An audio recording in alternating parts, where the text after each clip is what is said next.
So in all fairness, we also have to talk about a vaginal massage, or actually I'd like to change the word to vulva massage, because if you don't know this, your vagina is just the hole. Like that's it.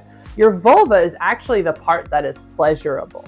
So I do want to incorporate the idea that this is a vulva, the outside. So this pillow is representing a vulva. Actually, we call it a vulva puppet. These would be the outer labia. This would be the inner labia. So the inner pink or brownish area of the labia. And here would be where the vagina is. This would be the clitoris, the head, and this would be considered the clitoral hood. And then of course, this is where we consider, like inside here. Can you see this? So this rose symbolizes the urethra, and inside here symbolizes the G-spot. But I do want you to know that the G-spot is just the back of the clitoris. The clitoris itself is actually the main pleasure organ here. And just to get an idea of what it looks like, this is the clitoral head, and its legs span downward like this. So when you are giving a clitoral or a vulva massage, you want to incorporate the entire clitoris, like all of these parts. So it might look like, rubbing the side parts here. So if you're thinking, one thing I want you to think about when you're giving a vagina massage, so we're not necessarily trying to get somebody off. We are trying to make somebody feel good. If they get off as a byproduct, cool. But that's not the goal. The goal is just to help somebody feel good, all right?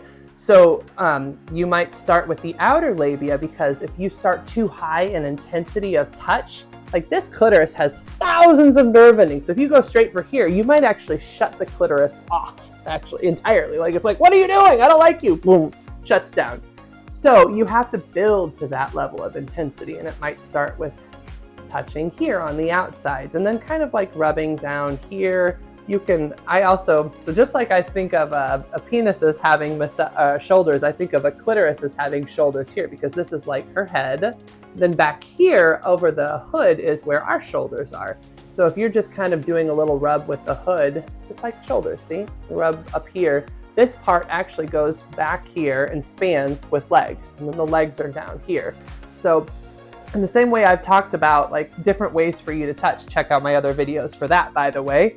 You would want to touch in slow, soft ways that feel good for the person.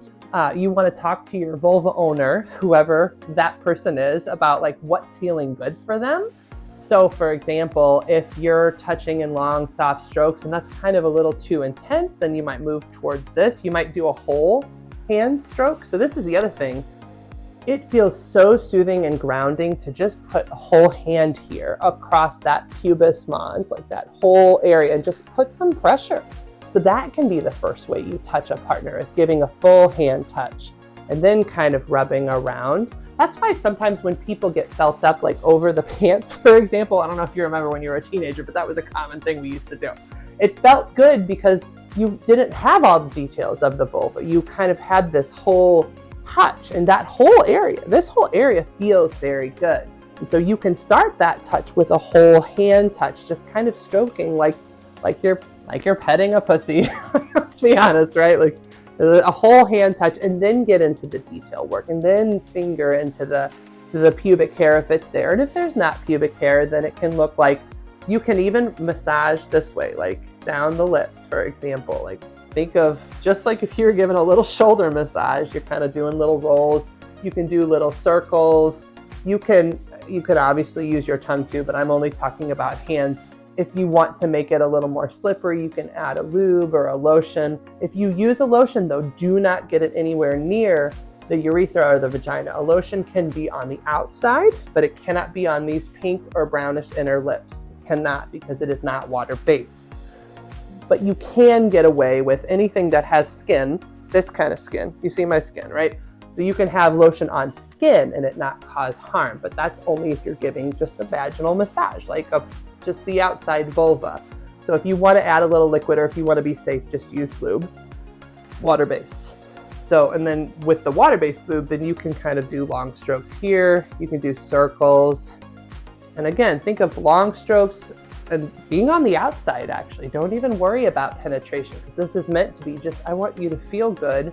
And if you get an orgasm, cool, but if you don't, okay. All right, well, that's a lot. We can talk more in another video. But this has been Angela Skartu. Please like and subscribe for more tips. And if you would like to see me as a therapist, please visit me at www.therapistInSt. Louis and submit a contact form.